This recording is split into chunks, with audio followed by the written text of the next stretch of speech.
انہی دلچسپیوں اور قدرت کے انہی نظر فریب منظروں نے اس کوہسار کے متعلق طرح طرح کے خیالات پیدا کر دیے ہیں۔ بعض لوگ کہتے ہیں کہ جنت انہی گھاٹیوں میں ہے، اور بعض سمجھتے ہیں کہ قدیم دیوزادوں کو کیومرث و رستم و نریمان کے زور بازو نے فنا کر دیا، مگر ان کی یادگار میں بہت سی پریاں آج تک ان تنہائی کے مقامات میں سکونت پذیر ہیں۔ خوش عقیدہ لوگوں میں سے اکثروں نے ان پریوں کو اڑتے دیکھا ہے، اور بعض سیاحوں کو تو پریوں کے بڑے بڑے ہوش ربا غول گھاٹیوں سے ناگہاں نکل پڑتے نظر آئے۔ یہ بھی سنا جاتا ہے کہ جو کوئی یکا و تنہا ان پریوں کے غول میں آ جاتا ہے فوراً مر جاتا ہے۔ مگر پریوں اور قدیم دیووں سے زیادہ ظالم ملاحدہ اور باطنیہ لوگ ہیں جو اس علاقے میں آباد اور پھیلے ہوئے ہیں، اور جو پرانے اصول و عقائد کا مسلمان ان کے ہاتھ پڑ جاتا ہے کسی طرح جاں بر نہیں ہو سکتا۔ خصوصاً جمادی الاول، جمادی الاخر اور رجب کے مہینوں میں ان کے مظالم کی دھوم مچ جاتی ہے، جس کی وجہ یہ ہے کہ علاقہ ہائے ترکستان وغیرہ اور استراخان کے مسلمان جب حج کو جاتے ہیں تو جہازوں پر بحر خزر سے پار ہو کے اسی علاقے میں اترتے اور اسی کوہسار تالکان کو طے کرتے ہوئے عرض عراق کو جاتے، اور پھر وہاں سے خاک پاک حجاز کا ارادہ کرتے ہیں۔ اگرچہ یہاں کے مظالم کی ہر جگہ شہرت ہو گئی ہے اور بہت سے لوگوں نے یہ راستہ چھوڑ دیا ہے، مگر پھر بھی بعض بے پرواہ مسلمان اپنی خوش اعتقادی کے جوش میں آ نکلتے ہیں۔ الخصوص عامل اور اس کے مضافات کے لیے تو اور کوئی راستہ ہی نہیں۔ یہ سڑک جس کا اوپر ذکر آیا بہت دور تک پھیلی ہوئی ہے، مگر ہمارے پیش نظر صرف وہی ہے جہاں یہ سڑک نہر ویرنجان کے کنارے کنارے گزری ہے۔ اس مقام سے علاقہ رود باد کے میدان ختم ہو گئے اور کوہستان سخت اور پیچیدہ نشیب و فراز کی ابتدا ہے۔ یہاں سے کچھ آگے بڑھ کے سڑک اور طرف گئی ہے اور نہر کوہ البرز کے دانتوں میں چکر کھا کے دشوار گزار اور پیچیدہ گھاٹیوں میں غائب ہو گئی ہے۔ شام کو شاید ہی چند گھڑیاں باقی ہوں گی۔ آفتاب سامنے برف آلود چوٹیوں کے قریب پہنچ گیا۔ اس کی کمزور کرنوں نے جو تھوڑی گرمی پیدا کر دی گئی مٹ گئی، اور ہوا کے سرد جھونکے جو بلند برفستان سے پھیلتے ہوئے آتے ہیں انسان کے لیے کپ کپا دینے کو کافی ہیں۔ اس جگہ پر اور ایسی حالت میں شمال کی طرف سے دو مسافر سر سے پاؤں تک کپڑوں میں لپٹے اور دو بڑی گٹھڑیوں کی صورت بنائے ہوئے آہستہ آہستہ آ رہے ہیں۔ دونوں اپنے چھوٹے چھوٹے اور تھکے ماندے گدھوں پر سوار ہیں۔ ان کی سست روی اور مجموعی حالت سے خیال ہوتا ہے کہ کسی گاؤں کے قریب کے ملا یا فقیر ہیں جو امارت اور سپاہیانہ دونوں وضعوں سے جدا کسی دینی غرض اور تقدس کی شان سے اس سفر کو نکلے ہیں، مگر نہیں۔ وہ قریب آ گئے اور معلوم ہوا کہ ملا ہیں نہ مشائخ، بلکہ دونوں نو عمر شریف زادے ہیں، اور حیرت کی بات یہ ہے کہ دونوں میں ایک مرد ہے اور ایک عورت۔ ان کے لباس اور وضع سے چاہے نہ ظاہر ہو مگر بشرے بتاتے ہیں کہ کسی معزز خاندان کے چشم و چراغ ہیں، اور ممکن نہیں کہ کسی نامی اور شریف گھرانے سے تعلق نہ رکھتے ہوں، اس لیے کہ موٹے موٹے اور لمبے چوڑے کمبلوں کے نیچے جنہیں سر سے پاؤں تک لپیٹ لیا ہے دونوں شرفائے عامل کا لباس پہنے ہوئے ہیں۔ مرد جو ایک خوبصورت نوجوان ہے ایک اونی کفتان پر بڑا پوستین کا لباس پہنے ہوئے ہے، سر پر قدیم لمبی ترکی ٹوپی ہے جو بانس کی تیلیوں سے ایک مخروطی صورت میں بنا کے بکری کی سیاہ کھال سے مڑ دی گئی ہے۔ ٹوپی پر امامہ ہے اور اس کے کئی پیچ سر سے نیچے اتر کے کانوں اور گلے میں لپٹے ہوئے ہیں۔ پاؤں میں موزے اور ایک اونی پاجامہ ہے۔ کمر میں چمڑے کی پیٹی کسی ہے جس میں خنجر لگا ہے اور تلوار لٹک رہی ہے۔ اس نوجوان کے پاس کمان اور تیروں کا ترکش بھی ہے، مگر اس عہد قدیم کے یہ ضروری اسلحہ گدھے کی زین میں بندھے ہیں، اور یہی ایک حربہ ہے جس کے ذریعے سے شکار کر کے یہ دلاور نوجوان اپنے اور اپنی دل ربا رفیقہ حیات کے لیے قوت لا یموت حاصل کرتا ہے۔ الغرض ایک گدھے پر تو یہ نوجوان سوار ہے اور دوسرے پر ایک 18-19 برس کی پری جمال، موٹے موٹے کپڑے اور بھدے پوستین اس کے زاہد فریب حسن کو بہت کچھ چھپا رہے ہیں۔ مگر ایک ماہ وش کی شوخ ادائیاں کہیں چھپائے چھپی ہیں. جس قدر چہرہ کھلا ہے حسن کی شعائیں دے رہا ہے، اور دیکھنے والے کی نظر کو پہلا ہی جلوہ یقین دلا دیتا ہے کہ ایسی نازنین و حسین پھر نظر نہیں آئے گی. ہماری آفت روزگار محجبیں ایک زرد ریشمی پاجامہ پہنے ہے جو اوپر سے نیچے تک ڈھیلا اور پاؤں کے گٹوں پر خوشنما چنت کے ساتھ بندھا ہے. گلے میں دیبائے سرخ کا ایک کرتا ہے اور سر پر نیلی پھول دار اطلس کی خمار. لیکن یہ سب کپڑے ایک پھولے پھولے پوستین کے اندر چھپے ہوئے ہیں. جو چیز کہ اس کے عورت ہونے کو عام طور پر ظاہر کر رہی ہے وہ چھوٹی چھوٹی سینکڑوں چوٹیاں ہیں جو خمار کے نیچے سے نکل کر ایک شانے سے دوسرے شانے تک ساری پیٹھ پر بکھری چلی گئی ہیں اور راستے کے نشیب و فراز یا گدھے کی تیز روی سے بار بار کھل جاتی ہیں. اس دل ربا لڑکی کے حسن و جمال کی تصویر دکھانا مشکل ہے، مگر غالباً یہ چند باتیں مشتاق دلوں میں اور آرزو مند نگاہوں کے سامنے اس کے زاہد فریب چہرے کا ایک معمولی سا خاکہ قائم کر سکیں. گول آفتابی چہرہ جیسا کہ عموماً پہاڑی قوموں میں ہوتا ہے، ستے اور کھنچے ہوئے، سرخی کی جھلک دینے والے گال، بڑی بڑی شرابی آنکھیں، لمبی نوکدار پلکیں، بلند مگر کسی قدر پھیلی ہوئی ناک اور خم دار ہونٹ، باریک اور ذرا پھیلی ہوئی باچھیں، چھوٹے سے سانچے میں ڈھلی ہوئی نوکدار ٹھوڑی، شرمگیں اور معمولی جھکی نظروں کے ساتھ شوخ اور بے چین چشم و ابرو، اور اس تمام سامان حسن کے علاوہ تمام اعضاء و جوارح کا غیر معمولی تناسب ہر شخص کو بے تاب و بے قرار کر دینے کے لیے کافی ہے. یہ دونوں نو عمر مسافر چاروں طرف کے منظروں کو دیکھتے ہیں اور مقامی دشواریوں کی وجہ سے دل ہی دل میں ڈرتے ہوئے چلے جاتے ہیں. دن کے آخر ہو جانے کے خیال سے ان کے نازک چہرے، جنہوں نے ابھی تک تجربے کی پختگی نہیں حاصل کی، پریشان ہونے لگے ہیں. مگر اس پر بھی خاموشی کا قفل نہیں کھلتا. ناگہاں کسی فوری جذبے سے مغلوب ہو کے نازنین نے ٹھنڈی سانس لی اور باریک دل فریب آواز میں پوچھا، آج کون سا دن ہے؟ نوجوان چپکے حساب لگا کر، جمعرات. لڑکی حسرت آمیز لہجے میں، تو ہمیں گھر چھوڑے آج پورے 8 دن ہوئے. ذرا تأمل کر کے، خدا جانے کون لوگ کیا کیا باتیں کہتے ہوں گے اور کیسی کیسی رائیں قائم کی جاتی ہوں گی. نوجوان، یہی کہتے ہوں گے کہ حج کے شوق نے ہم سے وطن چھڑا دیا. لڑکی پھر ایک آہ سرد بھر کے، مجھے الزام بھی دیتے ہوں گے کہ نامحرم کے ساتھ چلی آئی. نوجوان، زمرد اس لڑکی کا نام ہے. زمرد، اب میں نامحرم نہیں ہوں. 2 ہی 4 روز میں ہم قزوین پہنچ جائیں گے اور وہاں پہنچتے ہی نکاح ہو جائے گا. زمرد پھر ٹھنڈی سانس لے کر، خدا جانے وہاں تک پہنچنا بھی نصیب ہوتا ہے یا نہیں. راستے کی دشواریاں مشہور ہی ہیں.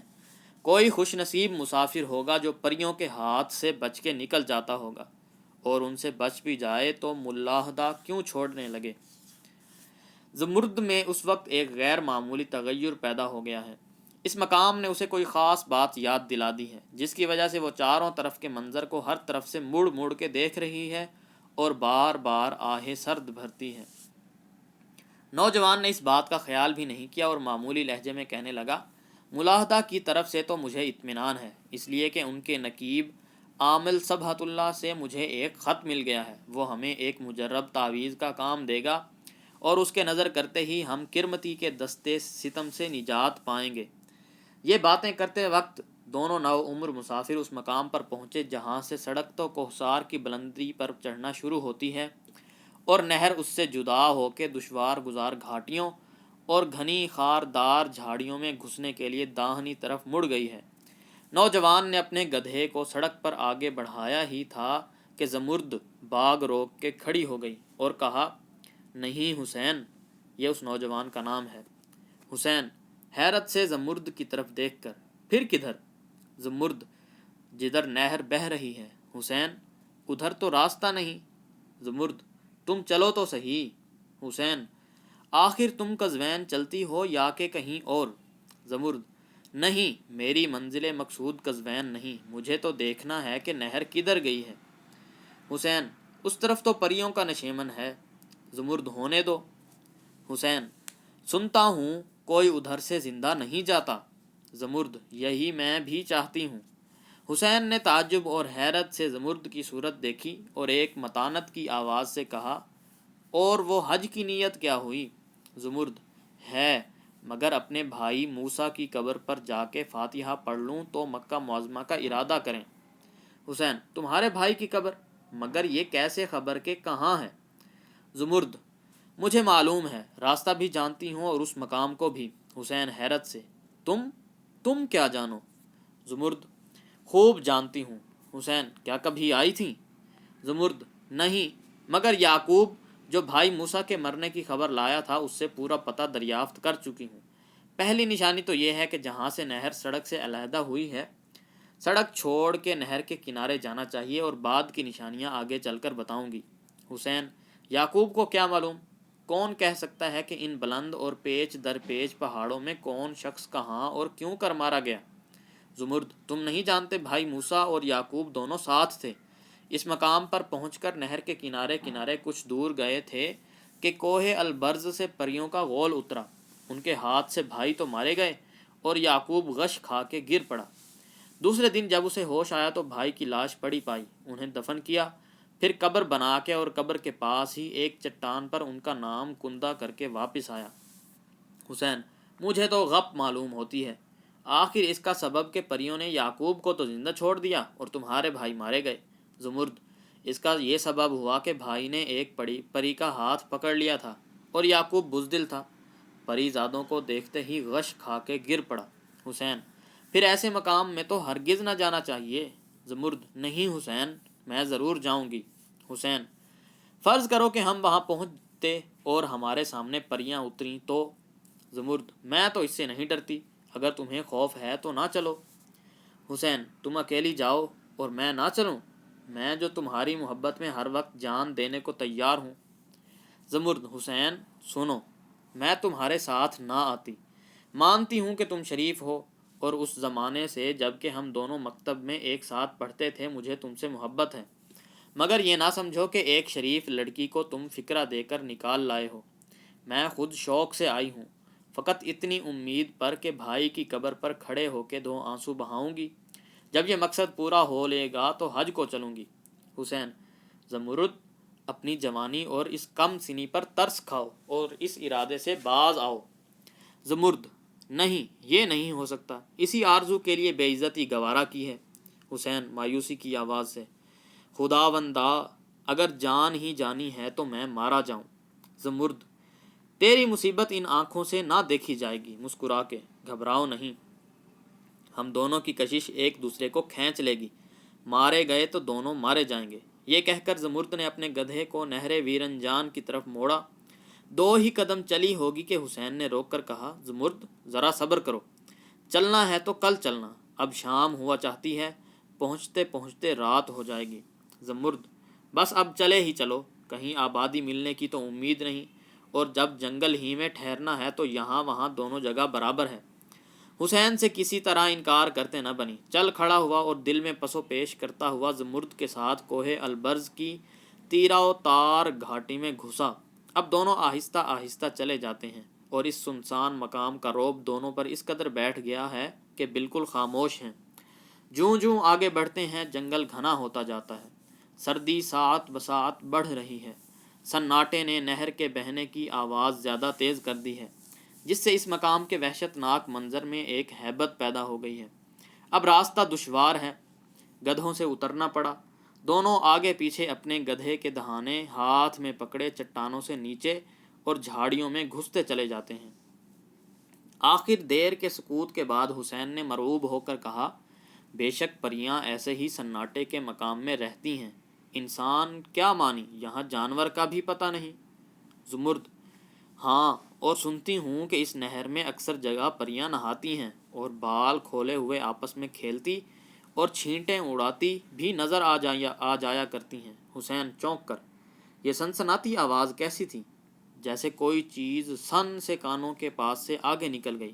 زمرد اور یہ مشہور بات ہے کہ پریوں کے تخت چاہے اڑتے نظر نہ آئیں مگر ان کے نکل جانے کی آواز ضرور سنائی دیتی ہے۔ حسین: یہ بھی ممکن ہے، مگر میں سمجھتا ہوں کہ کوئی جانور تھا۔ زمرد: جانور ہوتا تو دکھائی نہ دیتا۔ حسین: اگرچہ ابھی آفتاب غروب نہیں ہوا، مگر یہاں تم دیکھ رہی ہو کہ شام سے بھی زیادہ اندھیرا ہے۔ ایسے دھندلکے میں بعض اوقات الو یا بڑے بڑے چمگادڑ بھی اسی طرح سناٹے کی آواز سے اڑتے ہوئے نکل جاتے ہیں۔ زمرد: لیکن اصل میں یہ بھی وہی پری زاد ہیں جو مختلف جانوروں کی صورت میں رات کو نکلتے ہیں۔ حسین: ہوگا۔ اتنا کہہ کے اس نے ارد گرد کے سین کو وحشت اور بزدلی کی نگاہوں سے دیکھا اور نہایت پریشانی کی آواز میں کہا: شام ہوا چاہتی ہے اور تمہارے بھائی کی قبر کا کہیں پتہ نہیں۔ زمرد: مگر میں تو بھائی کی قبر تک پہنچے بغیر دم نہ لوں گی۔ یہ کہتے ہی ایک نہایت تاریک گھاٹی نظر آئی جس میں نہر تو گئی ہے، مگر دونوں جانب ایسی چکنی اور کڑی چٹانیں ہیں کہ انسان کا گزرنا بہت دشوار ہے۔ اس گھاٹی کی صورت دیکھتے ہی زمرد ایک شوق اور بے خودی کی آواز میں چلا اٹھی: ہاں دیکھو، یہ دوسری علامت ہے، اسی میں سے ہو کے راستہ گیا ہے۔ حسین: مگر سمجھ میں نہیں آتا کہ ادھر سے ہم جائیں گے کیوں کر؟ زمرد: جس طرح بنے جاؤں گی ضرور۔ حسین: اور یہ گدھے؟ زمرد: ان کو یہیں چھوڑ دو، واپس آ کے لے لینا۔ حسین نے اس مستقل مزاجی پر زمرد کو تعجب کی نگاہ سے دیکھا، پھر گدھے درختوں سے باندھے اور دونوں چٹانوں سے چمٹتے اور ہاتھوں سے پتھروں کے سروں کو پکڑتے ہوئے آگے روانہ ہوئے۔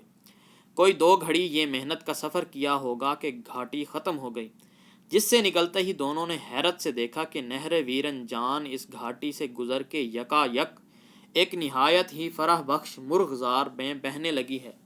عجب لطف کا مقام تھا۔ قدرت نے خود ہی چمن بندی کر دی تھی۔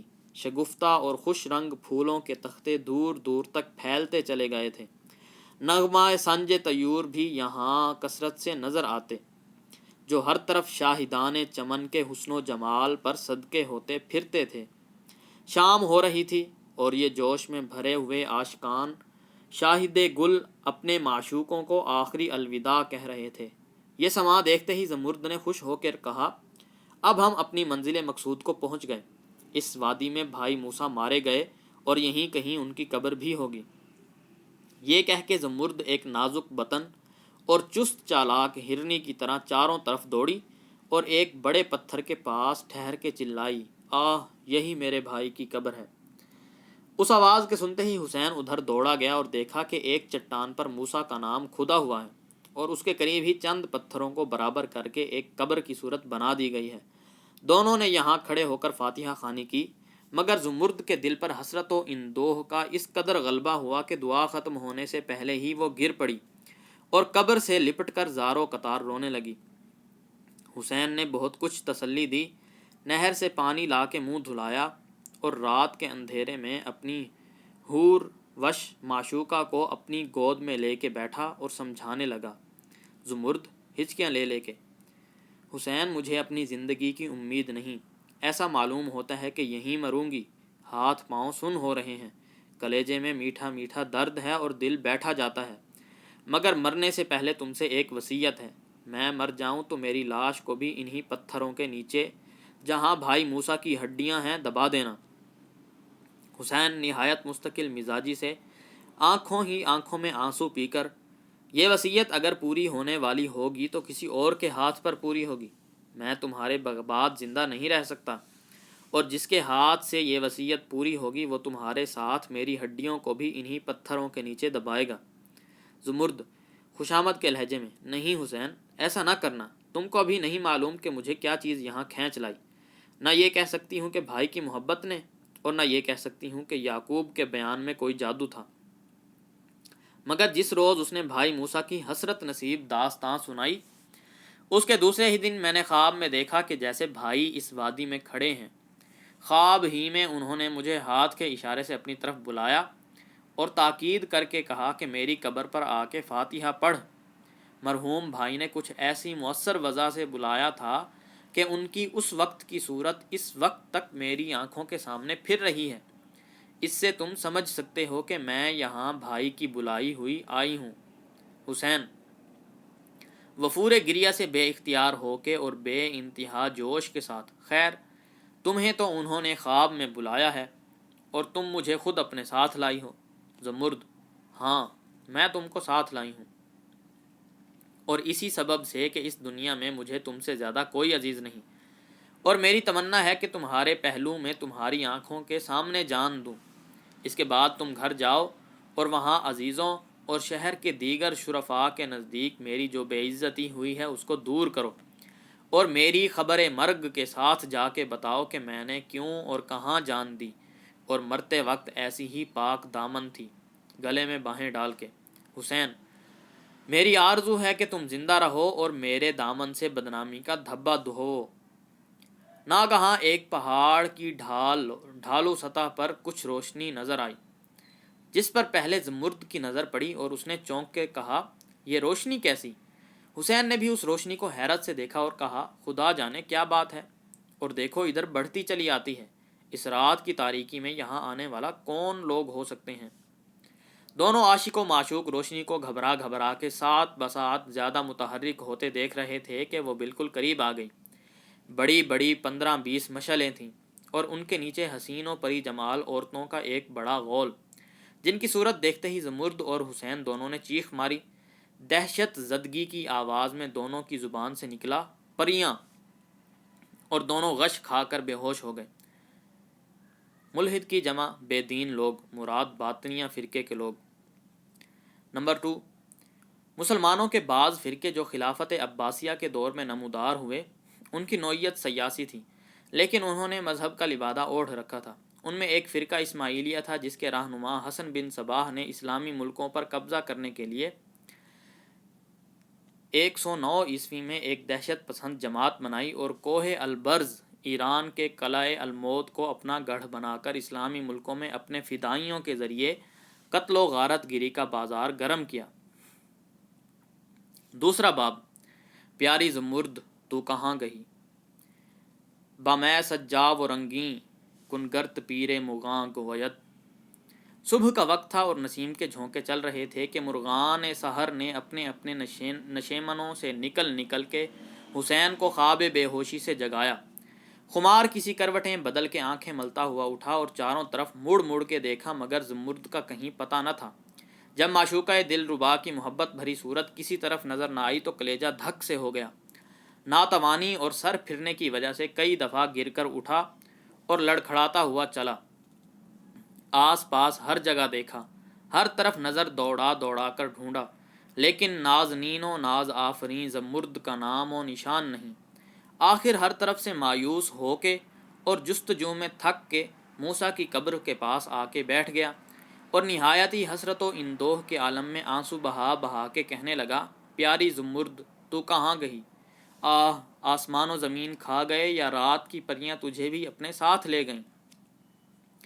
اتفاق سے موسیٰ کی قبر پہ نظر پڑی اور دیکھ کے متعجب ہوا کہ قبر کچھ بدلی ہوئی سی ہے، اور 2-1 پتھر زیادہ ہیں جو شام تک نہ تھے۔ حیرت کم نہ ہوئی تھی کہ اس چٹان پر نظر گئی جس پر موسیٰ کا نام کھدا ہوا تھا، اور اس کتبے میں بھی کچھ تغیر دیکھ کے غور سے پڑھنے لگا۔ کسی قدر بلند آواز میں اس کی زبان سے نکلا، موسیٰ اور زمرد، اور اس کے ساتھ ہی چیخ مار کر پھر بے ہوش ہو گیا۔ غم و اندوہ کے فوری جھٹکے پر طبیعت پھر غالب آئی، ہوش آیا اور دل میں کہا، افسوس، وہی ہوا جو زمرد کہتی تھی، وہ مر گئی اور میں زندہ ہوں۔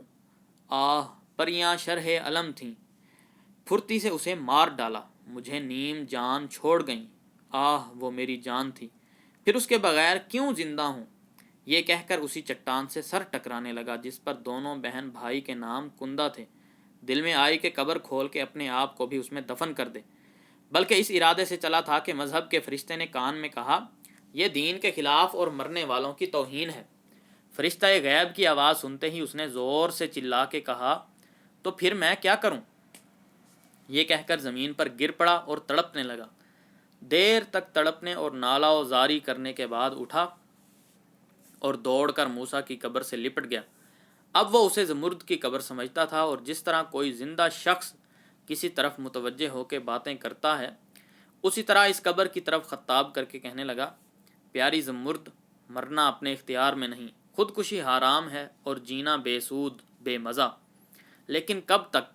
مرنا برحق ہے اور موت ایک دفعہ ضرور آئے گی، پھر اس کا انتظار اسی جگہ کیوں نہ کروں؟ زندگی ان باقی دنوں میں تیری قبر میری مونس و جلیس ہوگی، اور تیرا خیال میرا باوفا معشوق۔ بس اب میں یہیں رہوں گا اور یہیں مروں گا۔ ہائے، جس طرح تیرے بھائی نے تجھے اپنے پاس بلا لیا، اسی طرح تو مجھے بلا لے، تیری وصیت مجھ سے پوری نہیں ہو سکتی۔ اب میں یہیں کہوں، کیا عجب کہ پریوں کا پھر کبھی ادھر گزر ہو، وہ آسانی سے مجھے تیرے پاس پہنچا دیں گی۔ دل میں یہ فیصلہ کر لینے کے بعد حسین کو کسی قدر تسکین سی ہو گئی۔ قبر پر سے اٹھ کے نہر کے کنارے گیا، پرنم آنکھوں پر پاک و صاف پانی کے چھینٹے دیے، وضو کیا اور قبر کے برابر کھڑے ہو کر چند نفل رکعتیں ادا کیں۔ پھر بیٹھ کر انتہائی خضوع کے ساتھ زمرد کے لیے دعائے مغفرت کرنے لگا اور ہمیشہ کے لیے یہیں سکونت اختیار کر لی۔ حسین نے کچھ ایسے مضبوط دل سے اپنے لیے یہ زندگی اختیار کی تھی، اور موت کی دعا مانگنے یا جاں ستاں پریوں کے انتظار میں اسے کچھ ایسا مزہ ملنے لگا تھا کہ اب اسے نہ وطن یاد رہا، نہ وہ ارادہ حج۔ زمرد کا خیال اس کا قبلہ اور مشترک قبر اس کی مسجد، گھاس پات اور کبھی کبھی چڑیوں کے شکار پر بسر ہوتی، اور پیام مرگ کا ہر گھڑی انتظار رہتا۔ جب کبھی اندوہ و غم کا زیادہ ہجوم ہوتا تو اپنی نازنین معشوق کی قبر سے لپٹ کے اور رو رو کے دل کی بھڑاس نکال ڈالتا ہے۔ اسی حالت میں رہتے اور موسیٰ اور زمرد کی تربت کا مجاور بنے اسے 6 مہینے گزر گئے۔ جاڑوں کا پورا موسم انہی پہاڑوں پر بسر ہوا، جہاں ایک عرصے تک ان مظلوم شہیدان حسرت کی قبر پر برف کی چادر چڑھی رہی۔ موسم کی سخت سردی اور برف باری اس نے صبر و شکر کے ساتھ جھیل لی۔ اب بہار کا زمانہ ہے اور ہر طرف پہاڑوں کی پہلو نشین وادیاں، اور یہ سارا مرغزار پھولوں سے بھرا ہوا ہے۔ ہوا کے جھونکے ہمیشہ معطر و مشکبار رہتے ہیں، اور دل کا ولولہ ساعت بساعت زیادہ بڑھتا جاتا ہے۔ حسین کا غم اب پہلے سے زیادہ جوش و خروش پر ہے، اور ان ظالم پری وشوں کے انتظار میں بے صبری اور بے چینی پیدا ہو چلی ہے۔ روز رو رو کے کہتا ہے، افسوس، موسیٰ اور زمرد کا کام تو پریوں نے ایک ہی دن میں تمام کر دیا، اور میں ایسا بد نصیب ہوں کہ انتظار ہی انتظار میں 6 مہینے گزر گئے، اور وہ گویا ادھر کا راستہ ہی بھول گئیں۔ ایک دن کو وہ صبح کو سو کے اٹھا تو خلاف معمول زمرد کی قبر پر ایک کاغذ پڑا ملا۔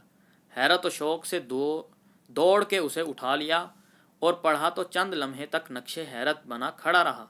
بار بار تحریر کو غور کر کے دیکھتا اور کہتا، کہیں نگاہ غلطی تو نہیں کر رہی ہے، مگر ساتھ بساتھ یقین ہوتا جاتا کہ خاص زمرد کے ہاتھ کی تحریر ہے۔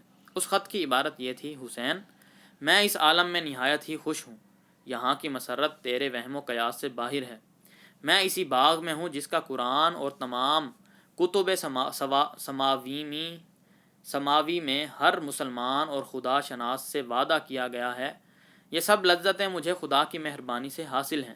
زہرہ و مشتری جن کی شعاعیں تجھے دور سے نظر آتی ہیں، میری انیس و جلیس ہیں۔ ان کا قصہ تو نے سنا ہے، مگر یہ نہیں جانتا کہ اس عالم نور اور اس مرکز لاہوت کی مسرتیں کتنی دل فریب ہیں کہ انہیں ہاروت و ماروت کی جاں بازی کا خیال بھی نہیں آتا۔ مگر میں یہاں بھی تیرے لیے حیران اور تجھ سے ملنے کی مشتاق ہوں۔ فرشتوں اور دیگر روحوں کے ذریعے سے مجھے برابر معلوم ہوتا رہا کہ تو میری قبر کا مجاور بنا بیٹھا ہے۔ وہ مادی کشش جو ایک عرصے تک روح کو عالم عناصر کی طرف متوجہ رکھتی ہیں، مجھے بارہا میری قبر پر لے گئی۔ میں نے تجھے اپنی قبر سے لپٹ کے روتے دیکھا، اور خود بھی تیرے ساتھ گھنٹوں کھڑی رویا کی، مگر افسوس، نہ تیری دنیاوی آنکھیں میری صورت دیکھ سکتی تھیں، اور نہ تیرے مادی کان میرے رونے کی آواز سن سکتے تھے۔ تو ناحق موت کا منتظر ہے۔ ابھی تجھے بہت دنوں دنیا میں رہنا ہے، وہ وقت دور ہے جب کہ مجھے تیرے وصال کی خوشی حاصل ہوگی۔ وہ باغ جہاں تو ہے پریوں کا نشیمن ہے، مگر تیرے سبب سے وہ وہاں نہیں آ سکتی، اور چونکہ ابھی تیرے مرنے کا وقت نہیں آیا لہٰذا تجھے قتل بھی نہیں کر سکتی۔ یہ اسباب ہیں جن کی وجہ سے وہ کسی طرح اپنی تفریح گاہ کو تجھ سے خالی نہیں کرا سکتی۔ مجبوراً خود انہی کو اپنا نشیمن چھوڑ دینا پڑا۔ افسوس، تو نے میری وصیت پر عمل نہ کیا۔ بدنام کرنے والے اور میرے نام پر تہمت لگانے والے اسی طرح ذلیل کر رہے ہیں۔ ان کے افتراء اور تو مار مجھے بہت ستاتے ہیں۔ اسی وجہ سے میں تجھے پھر اپنی وصیت یاد دلاتی ہوں، اور نہایت ہی آرزو کے ساتھ کہتی ہوں کہ جا اور میری وصیت پوری کر۔ تجھ سے دور اور تیری دل دادہ زمرد۔ حسین نے ہزارہا دفعہ اس خط کو پڑھا اس کی طرز تحریر، خط اور الفاظ کو غور سے آنکھیں پھاڑ پھاڑ کے دیکھا۔ کسی طرح سمجھ میں نہ آتا تھا کہ کیا مضمون ہے۔ ایک دفعہ گھبرا کے بولا، کیا زمرد زندہ ہے؟ پھر آپ ہی کہنے لگا، نہیں، ممکن نہیں، وہ خود ہی لکھ رہی ہے کہ دوسرے عالم میں ہے اور فردوس بری کی سیر کر رہی ہے۔ پھر یہ خط کیوں کرایا اور کون لایا؟ دیر تک غور کرتا رہا کہ اب مجھے کیا کرنا چاہیے۔ پہلے دل میں آئی کہ زمرد کی ہدایت کے موجب گھر واپس چلا جائے، مگر پھر آپ ہی بولا، نہیں، بالکل بے حاصل ہوگا۔ اول تو وہاں تک جایا کس سے جائے گا، اور بالفرض جاؤں بھی تو اس قصے پر یقین کسے آئے گا؟ سب مجھے جھٹلا کر بے وقوف بنائیں گے، میں نہیں جا سکتا۔ اب تو عہد کر چکا ہوں کہ زندگی کی سب باقی ماندہ دن اسی قبر اور زمرد کی یادگار کے پاس بسر کروں گا۔ زمرد کہتی ہے کہ مجھے ابھی بہت دنوں ایڑیاں رگڑنا ہے، بہتر ہے رگڑوں گا، اور جہاں تک جھیلا جائے گا جھیلوں گا۔ اس جگہ ایڑیاں رگڑنا بھی زمانے کی خاک چھاننے سے اچھا ہے۔ افسوس، زمرد دل میں خفا ہو گئی کہ اب بھی میری وصیت پوری نہ کی، لیکن میں عذرات پیش کیے دیتا ہوں۔ جو فرشتے میری روز روز کی خبر اس تک پہنچاتے ہیں، میرا عذر بھی گوش گزار کر دیں گے۔ یہ ممکن ہے کہ اس وقت وہ کھڑی مجھے دیکھ رہی ہو، میری باتیں اپنی کانوں سے سن رہی ہو۔ ممکن ہے، کیا مانی، بالکل قرینِ قیاس ہے۔ اب اپنے خط کا جواب سننے کے لیے اس کی روح اس وقت یہاں ضرور آئی ہوگی۔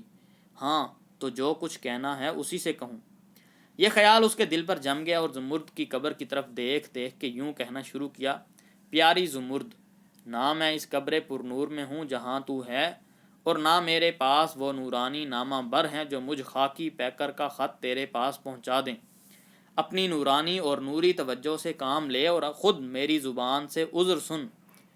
حور وش اور مقبول الہی نازنین اور غواص دریائے رموز وحدت اور کثرت، کیا عجب کہ اپنے نور اور تحیر کی آنکھوں سے تو میری اس وقت ستم زدگی کا تماشا دیکھ رہی ہو، یا یہ میری آہ و زاری کی جگر دوز آواز تیرے روحانی کانوں تک پہنچ رہی ہو۔ زمرد، مجھے ان لوگوں کے پاس نہ بھیج جن کے فہم و ادراک سے تیری روحانیت اور تیری مقبولیت و معصومیت کا قصہ بالاتر ہے۔ وہ میرے کہنے کا یقین نہ مانیں گے، لہٰذا اپنے عشق میں مجھے اس ذلت و رسوائی سے بچا، اور اگر بارگاہ لم یزل میں تیری آواز کچھ بھی اثر رکھتی ہو تو مجھے کوشش کر کے اپنے پاس بلا لے، اور ان پریوں کو جلدی بھیج کے وہ اپنی تفریح گاہ کو مجھ سے خالی کرا لیں۔ میری روح تیرے شوق میں ذبح کیے ہوئے ایک طائر کی طرح تڑپ رہی ہے اور اس ناری پنجرے سے نکلنے کے لیے پھڑکتی ہے۔ محبت والی نازنین، مجھے اور کہیں نہ بھیج بلکہ اپنے پاس بلا۔ اس قسم کے خیالات ظاہر کرتے کرتے حسین کا جوش اس قدر بڑھ گیا کہ بے تاب ہو کے زمین پر گرا اور لوٹنے اور تڑپنے لگا، اور جب جب ناتوانی زیادہ ہوئی تو قبر سے لپٹ کے بے ہوش ہو گیا۔ اب اس خط نے اس کا جوش بڑھا دیا تھا، اور اس کے دن پہلے سے زیادہ غم و اندوہ میں گزر رہے تھے۔ زمرد نے عالم پرستان سے جو مراسلت کی تھی، اس نے دل کے جذبات کو یکا یک ابھار دیا۔ روز جنت نشین معشوق کو خواب میں دیکھتا اور روز ایک نیا خیال پیدا ہوتا۔ شاید عالم آخرت کا اتنا علم و یقین کسی مسلمان کو کم ہوگا جتنا کہ فی الحال حسین کو تھا۔ دنیا اس کی نظر میں ہیچ تھی۔ وہ اپنے آپ کو عالم نور و ظلمت کے مابین ایک برزخ میں پاتا اور بے خبری اور خود فراموشی کے ساتھ چاہتا تھا کہ کسی طرح اس مادی اور جسمانی جامے کو چاک کر کے عالم نور میں جا پہنچے۔ اس حالت کو بھی 1 مہینہ ہو گیا، جس کی ہر گھڑی زمرد کے کسی نئے خط کے انتظار میں گزر رہی تھی۔ آخر انتظار کا زمانہ ختم ہو گیا اور ایک خط ملا جس کا مضمون یہ تھا، اے محبوس ظلمت قدائے ارض، میری جستجو میں تو حد سے گزرا جاتا ہے، اور یہ نہ سمجھ کہ مجھ پر اس کا کچھ اثر نہیں ہوتا۔ میرے تعلقات تیرے ساتھ وابستہ ہیں، اور یہی سبب ہے کہ اس عالم میں بھی جہاں ہر طرف سے مسرتیں ہجوم کیے ہوئے ہیں اور خداوند جل و علا نے ایک خاص بعید از فہم و ادراک لذت میرے دل میں پیدا کر دی ہے، میں تیری طرف سے اپنا خیال نہیں ہٹا سکتی۔ تیری یاد میں یہ روحانی لذتیں بھی میرے دل سے کانٹا نہیں نکال سکتی۔ خیر، اب تو نے پورا امتحان دیا ہے اور کوئی چیز تیرے دل سے میرا خیال نہیں نکال سکتی۔ تو مایوس نہ ہو اور مجھ سے ملنے کا سامان کر۔ یاد رکھ، یہ وہ جگہ نہیں ہے جہاں تو مجھے پا سکے گا۔ میں تجھ سے قریب بھی ہوں اور دور بھی ہوں، لیکن جس دروازے سے تو میرے پاس آ سکے گا وہ بہت فاصلے پر ہے، اور وہاں تک تو بڑی محنت و ریاضت سے پہنچ سکے گا۔ اس کام کے لیے تجھے نفس کشی اور ریاضت بھی کرنا ہوگی، اور بڑے بڑے سفر بھی کرنا پڑیں گے۔ اس طرح بے مرشد و رہبر پہاڑوں سے ٹکرانا بے سود ہے، اور نہ اس رونے دھونے سے کچھ اثر ہوگا۔ اگر مجھ سے ملنے کا شوق رکھتا ہے تو اس وادی سے نکل اور کوہ جودی کی مغربی پہاڑیوں میں جا۔ وہاں ایک بڑا غار ہے جس میں بڑے بڑے خدا شناس لوگ چلہ کشی کر چکے ہیں۔ لوگ نہیں جانتے، مگر مجھے یہاں آ کے معلوم ہوا کہ جس غار میں جناب ابراہیم علیہ السلام نے کواکب کے طلوع و غروب سے فسخ عزائم کر کے خدا کو پہچانا تھا، وہ یہی غار ہے۔ اب لوگ اس غار کو ارض شام میں بتاتے ہیں، لیکن یہ صریح جھوٹ ہے۔ حضرت ابراہیم علیہ السلام کا بچپن شام میں نہیں گزرا، بلکہ اس سرزمین میں جہاں ان کا وطن تھا، اور جہاں نوح علیہ السلام کی کشتی ٹھہرنے کے بعد ان کی نسل سکونت پذیر ہو گئی تھی۔ اس غار میں تو 40 دن تک بیٹھ کے چلہ کھینچ، اور کوشش کر کے اس مدت میں ہر چوتھے دن صرف تھوڑی سی بناتی قوت لا یموت پر زندگی بسر کر۔ یہ بھی ضروری ہے کہ پورے چلے بھر صرف ایک صورت تیری نظر کے سامنے ہو، اور صرف ایک خیال تیرے دل میں ہو۔ وہ صورت تو میری ہے، اور خیال ان مرشد کے ملنے کا جن کے مریدوں میں شامل ہونے کو تو غار سے نکل کے روانہ ہوگا۔ اس چلے کی تنہائی میں تو اکثر دیکھے گا کہ میں تجھے اپنی طرف بلا رہی ہوں، مگر خبردار اس خیالی پیکر کے دھوکے میں نہ آنا۔ کہیں ذرا بھی تیرے قدم کو لغزش ہوئی تو سمجھ لے مجھ سے ملنے کی کوئی امید نہیں۔ 40 دن کے بعد پچھلی رات کو اس غار اور کوہ جودی کی گھاٹیوں سے سرزمین شام کو روانہ ہو، اور بغیر اس کے کسی اور جگہ مقام نہ کرے۔ بخط مستقیم شہر خلیل میں جائے۔ وہاں کے مشہور تہہ خانے میں حضرت یعقوب علیہ السلام اور حضرت یوسف علیہ السلام کے جنازے رکھے ہوئے ہیں۔ لوگوں سے آنکھ بچا کر اتر، لوگ تجھے روکیں گے، مگر ایسی کوشش کر کہ نگہبان اور مجاوروں کو خبر نہ ہو اور تو اندر پہنچ جائے۔ 40 دن تک ان دونوں جنازوں کے درمیان بیٹھ کر چلہ کھینچ، پھر وہاں سے نکل کر شہر حلب کو جا۔ وہاں محلہ رامنا کے عقب میں تجھے ایک چھوٹی سی مسجد ملے گی جو مسجد شمانین کہلاتی ہے۔ اس مسجد میں جا کے ٹھہر۔ دوسرے ہی دن نماز فجر کی جماعت میں ایک شخص آئے گا جو صوف کے کپڑے پہنے ہوگا، اس کے بال لمبے ہوں گے اور ایک سیاہ کملی میں اپنا سارا جسم چھپائے ہوگا۔ اس شخص کی چھوٹی سی داڑھی میں نصف سے زیادہ بال سفید نظر آئیں گے، اور اس کا عمامہ سبز ہوگا، اس لیے کہ سادات بنی فاطمہ سے ہے۔ اس نورستان میں اگرچہ وہ اور کسی خطاب سے یاد کیا جاتا ہے، مگر اس عالم عناصر میں اس کا نام شریف علی وجودی ہے۔ یہ شخص اگرچہ بالکل منکسرانہ مزاج وضع کیے نظر آئے گا، مگر اس کی آنکھوں سے ریاضت و نفس کشی اور جذبات روحانی زیادہ ہونے کی وجہ سے شعلے نکلتے ہوں گے۔ خوب یاد رکھ کہ جب تک تو شریف علی وجودی کے سامنے نہ جا پہنچے گا، وہ تیری طرف توجہ نہ کریں گے۔ ان بتائی ہوئی نشانیوں سے تو انہیں پہچان سکے گا۔ ان سے میرا خواستگار ہونا، وہی شخص تجھ کو مجھ سے ملا سکتا ہے، اور اسی کے ہاتھ میں ہماری کامیابی ہے۔ اگر تو میرا شیدا اور آرزو مند ہے تو جب تک مقصد براری نہ ہو شیخ کی خدمت اور غلامی کرنا۔ اگر تو پورے 1 سال تک شریف علی وجودی میں رہے گا تو کوئی ایسا موقع ضرور پائے گا جب کہ وہ ایک جوش اور ولولے میں آ کے انسان کو ملائے اعلیٰ کی سیر کرا دینے کا دعویٰ کریں گے۔ دعویٰ سنتے ہی ان کے قدموں میں گر کر اپنی دلی آرزو ظاہر کرنا۔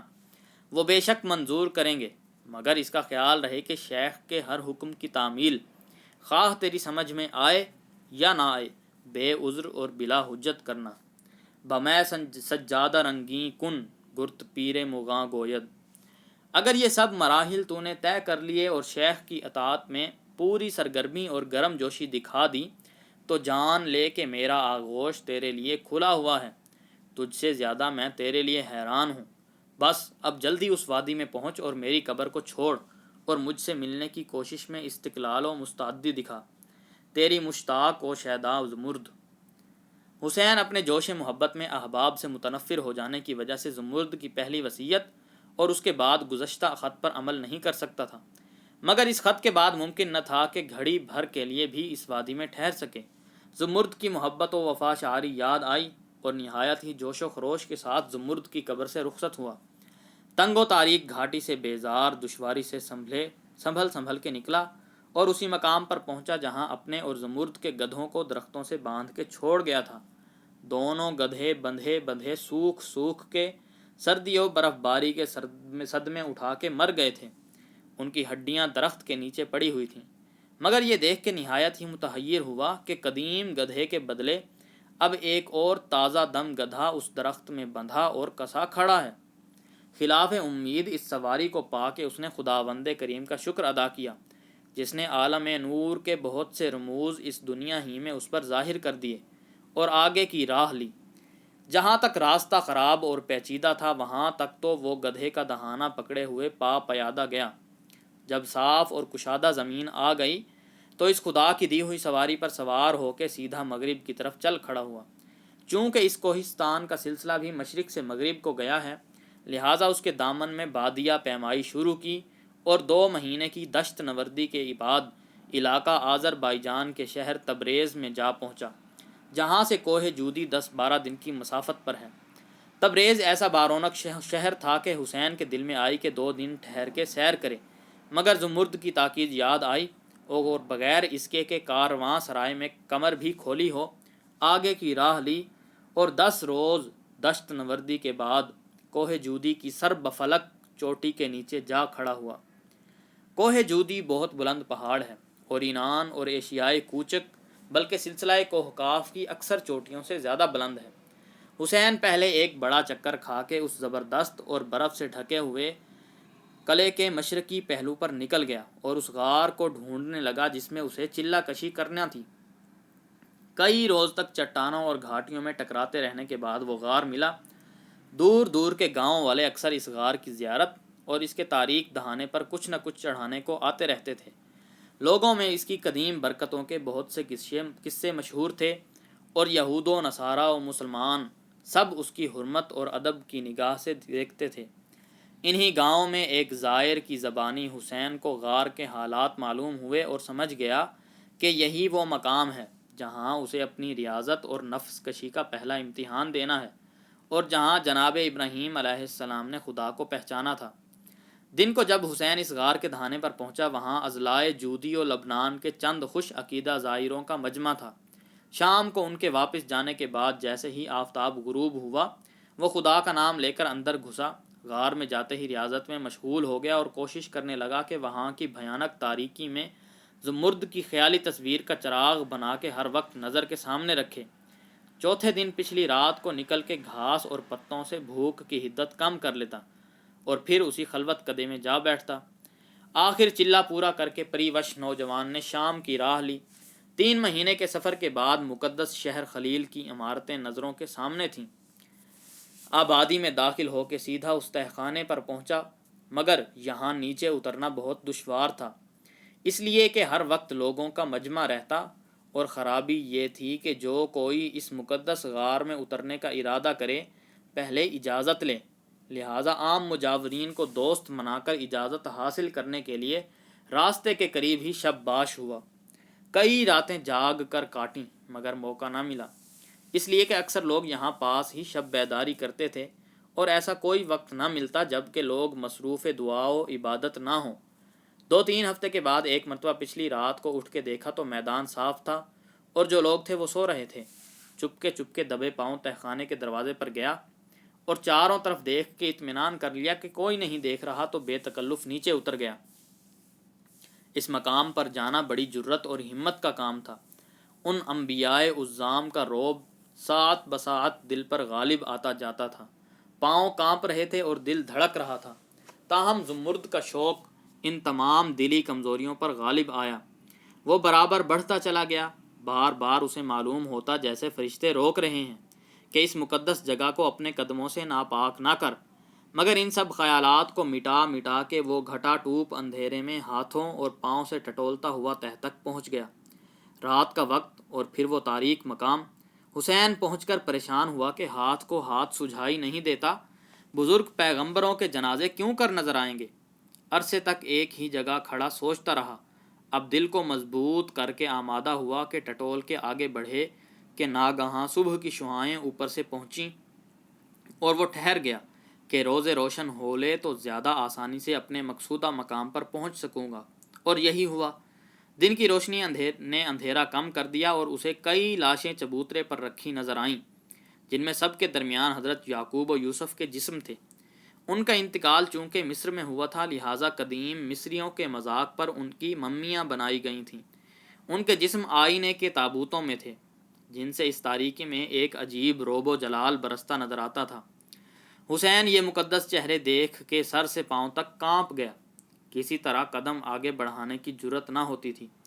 چند لمحے تک مرعوب اور سہما کھڑا رہا، اور پھر جی کڑا کر کے قدم آگے بڑھایا اور دونوں کے درمیان میں جا کے چپکے سے بیٹھ گیا، جہاں دونوں کے باہیبت چہرے پر ہر وقت اس کے پیش نظر رہتے، اور ان کا رعب اس قدر غالب تھا کہ زمرد کے خیال کو وہ مشکل سے آنکھوں کے سامنے متشکل کر سکتا تھا، مگر کوہ جودی کے چلے کی کوشش نے وہ پیاری صورت زیادہ استقلال کے ساتھ نظر کے سامنے قائم کر دی، اور تھوڑی ہی کوشش سے ان دونوں متبرک چہروں کے درمیان میں وہ اپنی معشوقہ کا جلوہ دیکھ لیا کرتا تھا۔ الغرض یہاں بھی وہ چلہ کشی میں مشغول ہو گیا۔ یہاں کوہ جودی کے غار کی طرح یہ ممکن نہ تھا کہ کسی وقت نکل کے قوت لا یموت حاصل کرے۔ اس کا خیال اسے پہلے سے تھا، اور اس ضرورت سے تھوڑا سا پنیر اپنی چادر میں باندھ کر لیتا آیا تھا۔ 2-3 ٹکڑے چوتھے دن کھا کے شکر گزار ہوتا۔ خدا خدا کر کے یہ چلہ بھی پورا ہوا۔ 41ویں رات کو وہ چپکے اور دبے پاؤں باہر نکلا کہ کسی کو خبر نہ ہو، اور وہ حلب کی راہ لے، مگر لوگ جاگ رہے تھے، جن میں سے بعض اسے پہلے ہی دیکھ چکے تھے۔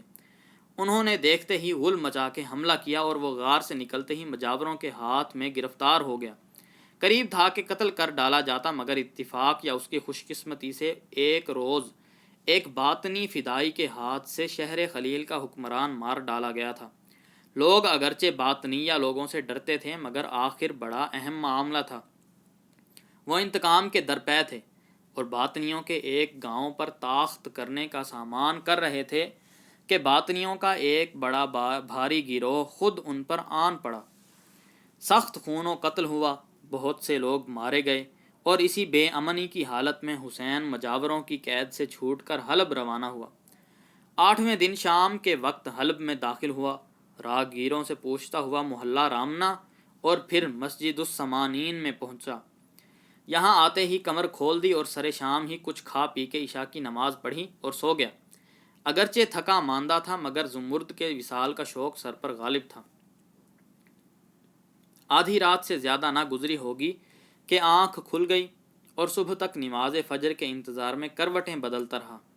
صبح کی اذان سے پہلے ہی وضو کر کے تیار ہو گیا، اور دروازے پر بیٹھ کے ہر آنے والے کی صورت کا مطالعہ کرنے لگا۔ آس پاس کے مکان والے نیند کے خمار میں لڑکھڑاتے اور ٹھوکریں کھاتے آتے اور وضو میں مشغول ہو جاتے۔ حسین کو اکثر لوگوں پر شیخ شریف علی وجودی کی صورت کو دھوکا ہوا، مگر کسی طرح اطمینان نہ ہوتا تھا۔ آخر دل ہی دل میں پریشان ہونے لگا، اور اپنی طرف خطاب کر کے چپکے سے کہا، مجھے یقین نہیں کہ شیخ سے مل سکوں گا۔ یہ جملہ اس کی زبان سے نکلا ہی تھا کہ اسی حلیہ و وضع کا ایک شخص آیا، اس کی پیٹھ پر ہاتھ رکھ کر کھڑا ہو گیا، اور نہایت تسلی و تشفی کے لہجے میں بولا، حسین، میں جانتا ہوں کہ تو میری تلاش میں آیا ہے۔ اتنا سننا تھا کہ حسین ان کے قدموں میں گر پڑا، اور ان کے پاؤں کو اپنے آنسوؤں سے دھو کے کہنے لگا، یا حضرت، میری مدد کیجیے، صرف آپ ہی کی راہبری سے مجھے حق کا راستہ مل سکتا ہے۔ جس صراط مستقیم پر چل کے انسان خدا اور عالم ارواح کو پہچان سکے، وہ صرف آپ ہی جانتے ہیں۔ شیخ جلال میں آ کے، اے بحر وجود اور دریائے وحدت کے ذلیل و ناپاک قطرے، تیرا کیا حوصلہ ہے کہ اس غیر موجود اور لاہوت غیر ممنون کے رموز کو سمجھ سکے؟ حسین، بے شک میری کوئی ہستی نہیں، مگر جب آپ سے شناور بحر وحدت کا ہاتھ پکڑ لوں گا تو کیا عجب کہ اس طوفان خیز دریا سے پار ہو جاؤں۔ اور یہ کہہ کے رو رو کے پھر شیخ کے قدم چومنے لگا۔ شیخ کا جلال کسی قدر کم ہوا۔ انہوں نے حسین کو پکڑ کے اٹھایا اور سینے سے لگایا، اور اپنا سینہ کئی دفعہ زور سے اس کے سینے سے رگڑا اور کہا، اچھا میرے ساتھ چل، میں تیرے ضبط و ظرف کا اندازہ کروں گا، اور جب معلوم ہو جائے گا کہ تیری طلب کہاں تک صادق ہے اس وقت تجھے اپنے حلقۂ ذوق میں شریک کروں گا۔ حسین نے یہ سن کے شکر گزاری کے طریقے سے سر اٹھایا، شیخ کے ہاتھ کو بوسہ دیا اور ان کے ساتھ جا کے نماز میں شریک ہوا۔ نماز کے بعد شیخ شریف علی وجودی اپنی خانقاہ میں لے گئے جو شہر سے کچھ فاصلے پر ایک غیر آباد مقام میں تھی۔ حسین کو یہ خیال کر کے تعجب ہوا کہ مسجد سمانین کو کیا تخصیص ہے کہ شیخ وہاں فجر کی نماز ادا کرنے کو گئے تھے۔ اس کا راز دریافت کرنے کے لیے اس نے ادب کے ساتھ پوچھا کہ حضرت ہر روز نماز کے لیے مسجد میں تشریف لے جاتے ہیں؟ شیخ بے پرواہی سے نہیں، صرف آج چلا گیا تھا۔ حسین تو شاید کسی کام کے لیے ادھر تشریف لے جانے کا اتفاق ہوا ہوگا۔ شیخ ذرا برہمی سے، لو لا تجسسو، ان رموز معنی کے پیچھے نہ پڑنا چاہیے، اگر سچا شوق ہے تو کبھی خود ہی سارا راز کھل جائے گا۔ اب حرف سوال تیرے منہ سے نکل ہی گیا تو لے بتا دیتا ہوں، سن۔ جو لوگ خدا کے انوار ازلی اور سرمدی کا انعکاس اپنے دل پر کرتے ہیں ان کی آنکھوں سے حجاب کا پردہ اٹھ جاتا ہے، اور جہاں جہاں وہ نور الانوار اپنی کرنیں ڈالتا ہے وہاں آنکھوں کی شعاعیں بھی پہنچ جاتی ہیں۔ میرا جسم مادی اسی خانقاہ میں تھا، مگر ان آنکھوں کی شعاعیں کوہ البرز کے پہلوؤں میں تھیں۔ جب زمرد کی تصویر تیرے سامنے اور میری جستجو تیرے دل میں تھی، پھر یہ شعاعیں اس تیرا تار تہخانے میں تھیں جہاں یوسف و یعقوب کے چہروں کے درمیان تو زمرد کا چہرہ دیکھ رہا تھا۔ پھر میں نے تیری اس بے کسی کو دیکھا جب تو شہر خلیل کے مجاوروں کے ہاتھ میں اسیر تھا۔ تیری مدد کے لیے میں نے اپنے دوستوں کو بھیجا جنہوں نے شہر والوں پر حملہ کر کے تجھے ادھر آنے کا موقع دیا۔ یہ کہتے وقت شیخ کی آنکھیں اس تیزی سے چمکیں کہ حسین بالکل تحمل نہ کر سکا، اور شیخ کے قدموں پر سر رکھ کے مجذوبانہ جوش کے ساتھ کہنے لگا، آپ سب جانتے ہیں، کوئی راز آپ سے پوشیدہ نہیں، میری آرزو اور تمنا بھی آپ کو معلوم ہے۔ شیخ جوش و خروش سے، سب جانتا ہوں، مگر اس کے اظہار کا وقت نہیں آیا۔ اس شوق کا تیری زبان سے ظاہر ہونا کسی خاص وقت، خاص حالت و کیفیت پر موقوف ہے، بس اب اس وقت خاموش رہنا چاہیے۔ یہ حکم سن کے حسین اس قدر مرعوب ہوا کہ زمین پر پڑ کے کانپنے لگا۔ تھوڑی دیر کے بعد شیخ نے اسے اٹھا کے بٹھایا، سینے اور آنکھوں پر اپنا دست برکت پھیر کے اس کے دل کو تسلی دی اور کہا، حسین تو میری خانقاہ میں اور خاص میری صحبت میں رہا کر، اور جس قدر زیادہ خدمت کرے گا اور جس مستعدی سے بے عذر و حجت میرے احکام کی، جو دراصل احکام الہی ہیں، تعمیل کرے گا، اسی قدر جلد کامیاب ہوگا۔ مگر یہ خوب سمجھ لے کہ ابھی تیرا ظرف اور تیرا دل اس قابل نہیں کہ فتوحات ربانی اور انقلاب قدرت کے اسباب و علل سمجھ سکے۔ موسیٰ اور خضر کا قصہ ہر وقت پیش نظر رکھ اور یقین کر لے کہ ہر ظاہر کا ایک باطن ہے، نتائج ہمیشہ باطن میں مخفی ہوتے ہیں۔ ظاہر پرست رموز قدرت کو نہیں سمجھ سکتے۔ سزا اور جزا روح کے لیے ہے جو باطن پر متصرف رہتی ہے اور ہمیشہ دل کے اندر اور نیت پر حکمران ہے۔ یہ ظاہری ارکان و جوارح اسی مادے میں مل جائیں گے اور نہیں رہیں گے، لہٰذا ان حرکات کا کوئی اعتبار نہیں۔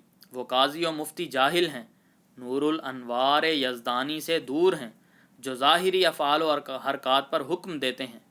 خضر و موسیٰ کے قصے میں اس لاہوت اکبر نے موسیٰ کی تائید نہیں کی جو ظاہر پرستی کر رہے تھے، بلکہ خضر کو موافق فیصلہ کیا جو رموز باطنی اور راز اخفاء کو سمجھ رہے تھے۔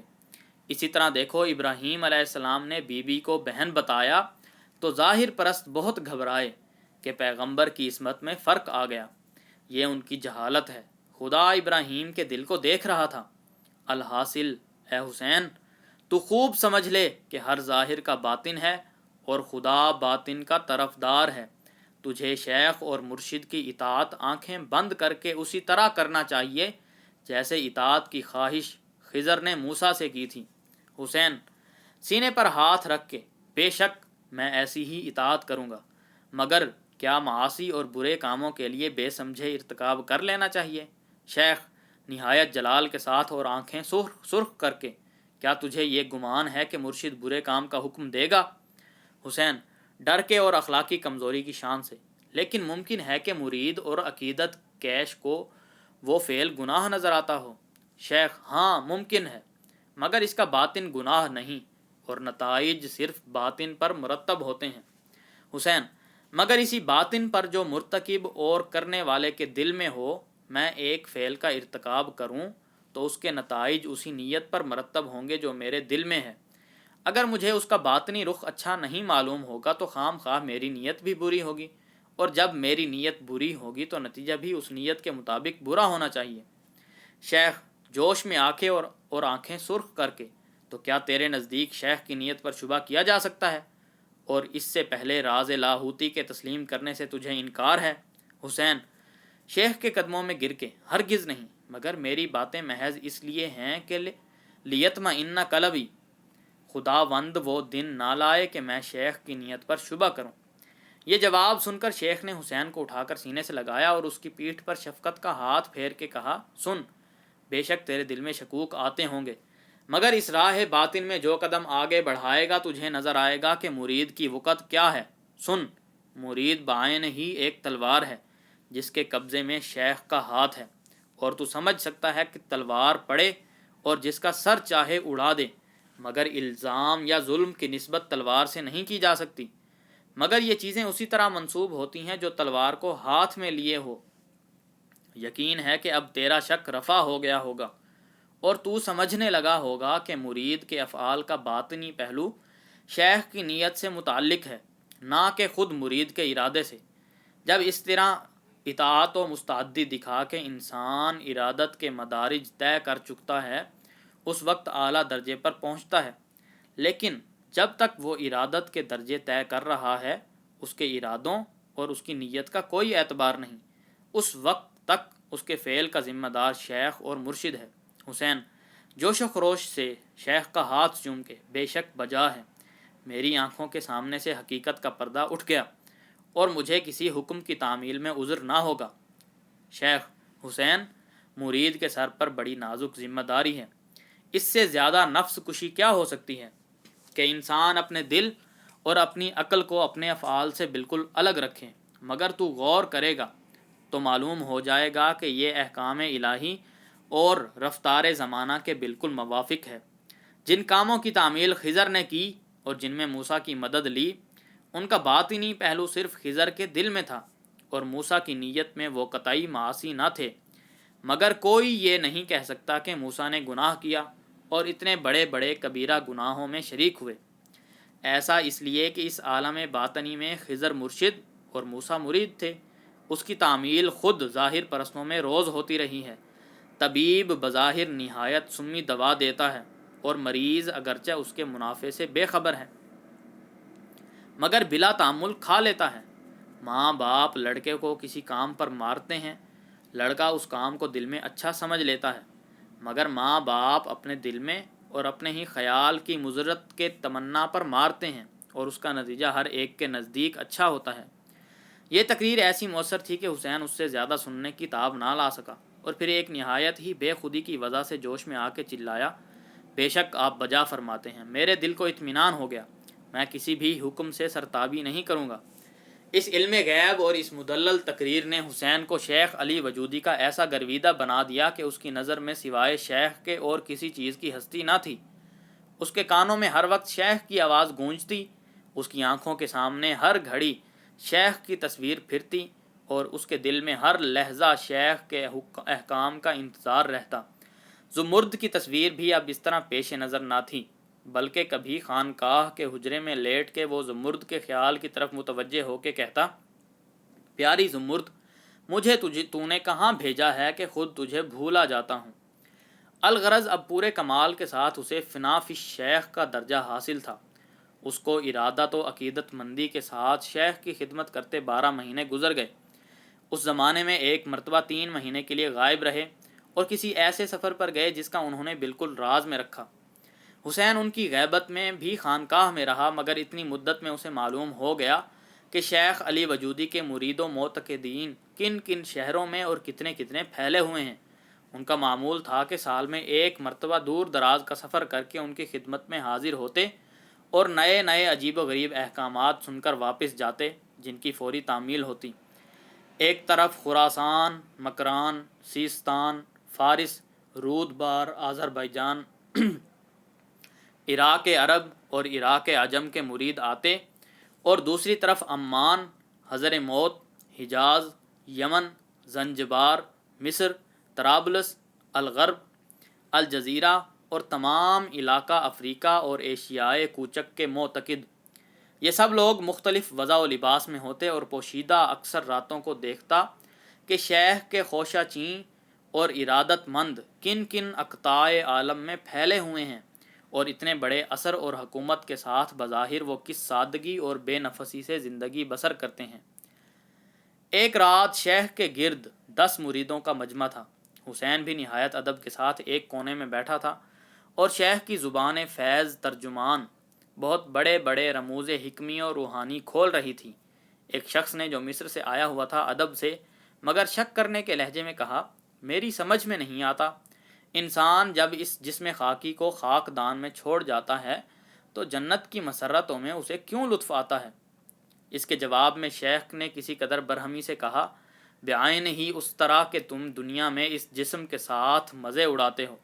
حسین، کیوں کر ہو، لذت اور درد تو صرف جسم کے موافق سے ہیں۔ شیخ ذرا جوش میں آ کے، روح گو بے جسم ہوتی ہے مگر اسے معلوم یہی ہوتا ہے کہ گویا جسم میں ہے۔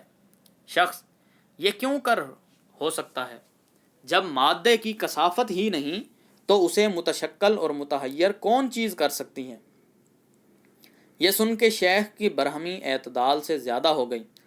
انہوں نے حسین کو پکار کے قریب بلایا اور کہا، بتا، تو جب کوہ البرز کی گھاٹی، کوہ جودی کے غار اور شہر خلیل کے تیرہ و تار تہ خانے میں تھا، اس وقت میرے وہاں موجود ہونے اور تیری ہر حالت سے باخبر رہنے کا تجھے یقین ہے؟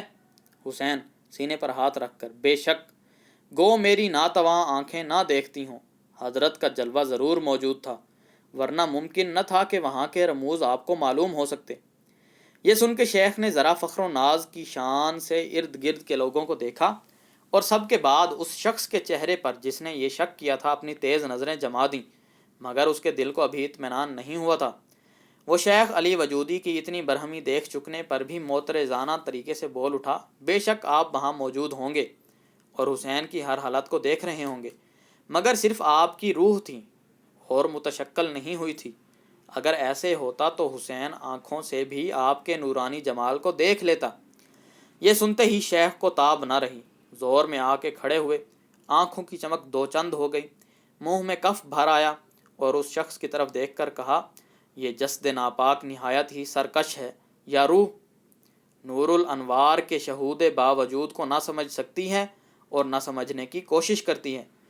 کسی کو یہ راز ابھی معلوم نہیں کہ دنیا کیوں ہے اور یہ روح اس پنجرہ خاکی میں ایک مدت تک کیوں قید رکھی جاتی ہے۔ اس کا راز مجھ سے سنو۔ میں وہ شخص ہوں کہ جو سرو شبستان اور عالم لاہوت کا ایک آن میں دورہ کر کے آتا ہوں، اور ان رموز کو جو عرش اعلیٰ کی اطراف میں لکھے ہیں پڑھ آتا ہوں۔ اصل یہ ہے کہ جسم میں آنے سے پیشتر روح مجرد میں صلاحیت نہیں ہوتی کہ کسی مادی مسرت سے لطف اٹھا سکے۔ اس وقت وہ محض مجرد ہوتی ہیں اور حظوظ و لذائذ سے فائدہ یاب ہونے کے طریقے سے بالکل بے خبر۔ صرف اسی چیز کا سبق لینے کے لیے وہ اس جسم خاکی میں رکھی جاتی ہیں۔ وہ محدود زمانہ جسے تم زندگی کہتے ہو اور ہم روحوں کے کمال حاصل کرنے کا مدرسہ، اس لیے ہے کہ روح لطیف اس مادے کے ساتھ علائق پیدا کر کے ہر قسم کی لذتوں اور ہر قسم کے علموں سے اتنی آشنائی پیدا کرے کہ اس سے علیحدہ ہونے کے بعد بھی جب چاہے اپنے آپ کو متحیر و متشکل اور لذت و علم سے متاثر کر سکے۔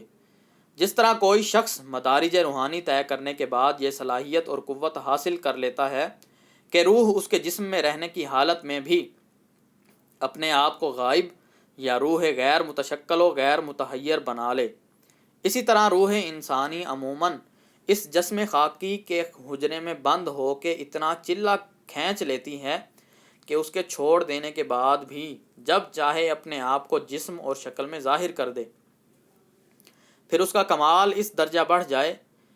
بہت سے باکمال بزرگوں اور شہیدوں کو سنا ہوگا کہ ان کے جسم تو قبر کے کونے میں پڑے سڑ رہے تھے، مگر روح اکثر لوگوں کی نظر کے سامنے اپنی ہی یا کسی دوسری شکل میں نمودار ہوئی۔ صرف ایک روح ہے جس نے بغیر جسم میں آئے اس کمال کو حاصل کر لیا۔ اس سے مراد جبرائیل ہیں، جو کبھی دحیہ قلبی اور کبھی دیگر پیکروں میں رسول اللہ کے سامنے نمودار ہوئے، مگر اس کا راز جاننے والا اس عالم میں سوائے میرے کوئی نہیں کہ جبرائیل نے یہ کمال روحی کیوں کر حاصل کیا۔ سنو، مسیح علیہ السلام کی ولادت کا اسی زمرے سے تعلق ہے۔ یہ جبرائیل تھے جو مریم میں صدیقہ کے جسم میں حلول کر کے مسیح کی صورت میں متحیر ہوئے اور تھوڑے زمانے میں اپنا روحی کمال حاصل کر کے چلے گئے۔ مسیحیوں کو دھوکہ ہوا کہ خدا تھا، مگر نہیں، صرف ایک روح تھی جو ایک جسم سے جس میں دوسری روح بھی موجود ہوتی تھی کمالات جسمانی حاصل کر کے آسمان پر چلی گئی۔ مسیح کی روح ایک دوسری روح تھی جو ان کے جسم میں تھی، مگر اسی کے ساتھ جبرائیل کی بھی ان کے پیکر میں اتر کے چند روز ہی میں مسیح کے جسم میں الوہیت کی شان نمودار کر کے غائب ہو گئی۔ مردوں کا زندہ کر دینا یہ مسیح کا کام نہ تھا، بلکہ صرف جبرائیل کی ملکوتی قوت کا مشہور اور مسلم نتیجہ، جس کا لوگوں کو موسیٰ کے لیے مشاہدہ ہو چکا تھا، مگر جن کو خدا نے چشم بینا نہیں دی، آج بھی نہیں سمجھ سکتے اور مسیح کے اس معجزے کو یاد کر کے پریشان ہوتے ہیں۔ الغرض یہی متحیر و متشکل ہو سکنے کا کمال ہے، جس کے حاصل کرنے کے لیے ہر روح دنیا میں آئی ہے، اور یہاں سے جانے کے بعد اسی کمال کے مطابق جنت دوزخ میں اپنے کردار کا جزا و ثواب پاتی ہے۔ تم میرے کمالات سے ناواقف ہو۔ میں وہ شخص ہوں کہ خود ہی نہیں، ہر شخص کو اس مالائے اعلیٰ پر پہنچا کے وہاں کی ہر چیز دکھا سکتا ہوں، اور میرے اختیار میں ہے کہ جنت کے روحانی پیکروں کو اس جہنم خاکی کے سامنے لا کھڑا۔ شیخ نے یہیں تک کہا تھا کہ حسین روتا اور التجا کرتا ہوا ان کے قدموں پر گرا اور کہا، یا حضرت، مجھے مسئلے میں شک نہیں، مگر اتنی تمنا ہے کہ اس سرو شبستاں اور جنت میں ہو آؤں۔ وقت ہو گیا کہ اپنی التجا آپ کے سامنے پیش کروں، اور یقین ہے کہ محروم نہ رہوں گا۔ حسین دیر تک شیخ کے قدموں میں پڑا روتا رہا، مگر شیخ اس قدر جوش میں بھرے ہوئے تھے کہ چند ساتھ تک خاموش کھڑے رہے۔ پھر اس کو اٹھا کے بٹھایا اور کہا، حسین، میرے اس وقت کے جوش سے تو نے بڑا فائدہ اٹھایا، خیر اب اس وقت تو تامل کر، کل تنہائی میں پھر درخواست کرنا۔ بے شک وقت آ گیا ہے کہ تجھے اس محنت و ریاضت کا پھل ملے، مگر ابھی تیرا امتحان باقی ہے، اور سخت امتحان۔ مجھے دیکھنا ہے کہ تو نے کہاں تک اپنے آپ کو مرشد کے ہاتھ میں دے دیا ہے، اور یاد رکھ، جس قدر تجھے مرشد کا حکم بجا لانے میں تامل ہوگا، اسی قدر اپنا مقصد حاصل کرنے میں دیر ہوگی۔ سب مرید رخصت ہو کے چلے گئے۔ حسین بھی اس بچھونے پر لیٹا، مگر یہ رات اس نے نہایت ہی انتظار و اضطراب میں گزاری، اس لیے کہ آتش شوق تیز تر گردد کا مضمون تھا۔ صبح کو نماز کے بعد جیسے ہی شیخ علی وجودی نے وظیفے سے فراغت پائی، حسین ان کے قدموں پر گر پڑا اور چلایا، اب زیادہ صبر کتاب نہیں، آپ کو سب حالات خود ہی معلوم ہوتے ہیں، مجھے کہنے کی بھی ضرورت نہیں، مگر خدا کے لیے زمرد سے جلدی ملائیے۔ شیخ، بہتر، تو زمرد سے ملے گا، اس کے وصل سے کامیاب ہوگا، مگر اس کے لیے اچھی طرح تیار ہے؟ حسین، دل و جان سے تیار۔ شیخ، دیکھ تجھے تامل نہ ہو۔ حسین، ذرا نہیں۔ شیخ، تیرے دل میں شک اور بد عقیدگی نہ پیدا ہو۔ حسین، نہیں، ہرگز نہیں۔ شیخ، وہ جرت کا کام ہے۔ حسین، میں جان لڑا دوں گا۔ شیخ، اس میں خطرہ بھی ہے۔ حسین، شیخ، تو سن۔ حسین، ارشاد۔ شیخ، ابھی نہیں، دل مضبوط کر لے۔ حسین، خوب مضبوط ہے۔ شیخ، مجھے معلوم ہے کہ تو نے کتب درسیہ امام نجم الدین نیشا پوری سے پڑھی ہیں، اور انہی کا تو مرید بھی ہے۔ حسین حیرت سے، بے شک ہوں، پورے 5 سال ان کے حلقہ درس میں شریک رہا۔ شیخ، تیرے دل میں ان کی کتنی وقت ہے؟ حسین، تمام عالم میں آپ کے بعد بس انہی کو بڑا عالم و فاضل، بہت بڑا خدا شناس اور سب سے زیادہ متقی و پرہیزگار سمجھتا ہوں۔ شیخ، خیر تو جا، ان کے جلسے میں پھر شریک ہو، اور جس وقت موقع ملے ان کو قتل۔ شیخ کی زبان سے صرف اتنا ہی نکلا تھا کہ حسین نے ایک چیخ ماری اور بے ہوش ہو گیا۔